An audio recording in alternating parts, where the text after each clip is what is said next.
سیدنا حسن پہ تان ہوتا ہے تمہارے ان جملوں سے، اگر نعوذ باللہ امیر معاویہ کافر، فاسق، ظالم، فاجر تھے تو امام معصوم تمہارے عقیدے کے مطابق اس کو خلیفہ بنا کر گئے، تو جو کافر کو خلیفہ بنائے، جو فاسق کو خلیفہ بنائے، جو فاجر کو خلیفہ بنائے، جو ظالم کو خلیفہ بنائے، اس کو کیا کہو گے؟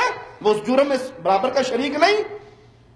اگر یہ جرم ہے تو پھر ماننا پڑے گا حسن معصوم، کیونکہ معصوم سے غلطی نہیں ہوتی، آپ کے عقیدے کے مطابق معصوم سے غلطی نہیں ہوتی۔ اگر یہ امیر معاویہ پہ لگنے والی ساری تہمتیں درست ہیں، جنہوں نے اپنے من کی سیاہی کو اپنے منہ پہ ملا ہے، ان کی باتیں ٹھیک ہیں تو پھر مانو حسن اس کے اندر برابر کے شریک ہیں۔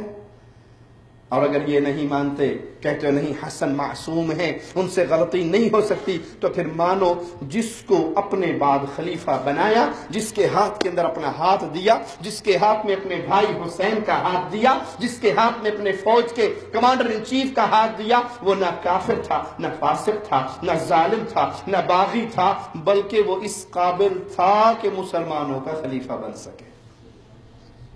آج تو اس رجب کے مہینے میں ایمان کا کونڈا کرنے والے دیوس سیدنا امیر معاویہ کے خلاف باقاعدہ فیس بک پہ پوسٹ شیئر کرتے ہیں، جس میں امیر معاویہ کو گالیاں دیتے ہوئے لکھتے ہیں کہ ہم نے سنیت کو دھوکہ دیا ہے کونڈوں کے نام پہ۔ حقیقت میں آج کا دن تو معاویہ کی وفات پہ جشن کا دن ہے۔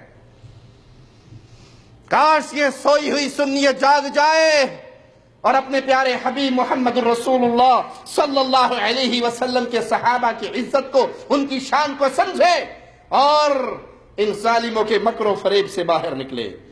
ہم سوال کرتے ہیں، سیدنا علی رضی اللہ عنہ سیدنا امیر معاویہ سے جنگ کرتے رہے، اور سیدنا حسن، وہ حسن جن کی خلافت سنبھالنے کے بعد سے لے کر دستبرداری تک ایک قطرہ خون بھی زمین پہ مسلمان کا نہیں گرا۔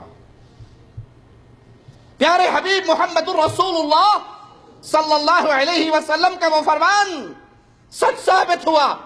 آپ نے کہا تھا ایک بار حسن کو دیکھ کر، یہ میرا بیٹا سردار ہے، یہ سید ہے، اللہ مسلمانوں کی دو جماعتوں کو اس سردار کے ہاتھ پہ اکٹھا کرے گا۔ کس کی دو جماعتیں؟ ایک کافروں کی، ایک مسلمانوں کی، ایک منافقوں کی، ایک مسلمانوں کی، ایک فاسقوں کی، فاجروں کی، ظالموں کی، اوپر سے کلمہ پڑھنے والے، مار پیٹ کر کے پھر معافی مانگ کے اسلام میں آنے والے نہیں، مسلمانوں کی دو جماعتیں۔ جیسے پہلی جماعت مسلمان ویسے دوسری جماعت مسلمان، جیسے اصحاب علی مسلمان ویسے اصحاب معاویہ مسلمان، جیسے اصحاب علی عزت کے قابل ویسے اصحاب معاویہ عزت کے قابل۔ مولا علی سے پوچھا تھا جنازہ پڑھنے کے لیے کن کا پڑھیں گے؟ کہا سب کا پڑھوں گا، اپنوں کا بھی پڑھوں گا، ان کا بھی پڑھوں گا، ہم بھائی ہیں، ہمیں لڑوا دیا گیا ہے، ہمارا دین ایک ہے، ہمارا عقیدہ ایک ہے، ہمارا ایمان ایک ہے۔ یہ جنگ ایمان اور عقیدے کی نہیں، یہ تو غلط فہمی کی جنگ ہے۔ یہ معاملات کو کیسے ڈیل کرنا ہے، اس پہ ہونے والا اختلاف ہے۔ عقیدہ ایک ہے، ایمان ایک ہے، اسلام ایک ہے، قرآن ایک ہے، ایک اللہ اور اس کے ایک رسول کو ماننے والے ہیں۔ سیدنا علی نے امیر معاویہ سے جنگ کی رضی اللہ عنہما، اور سیدنا حسن نے خلافت سیدنا امیر معاویہ کے ہاتھ میں دے دی، ان کی بیعت کی، اور یہ بیعت 23 سال تک برقرار رہی۔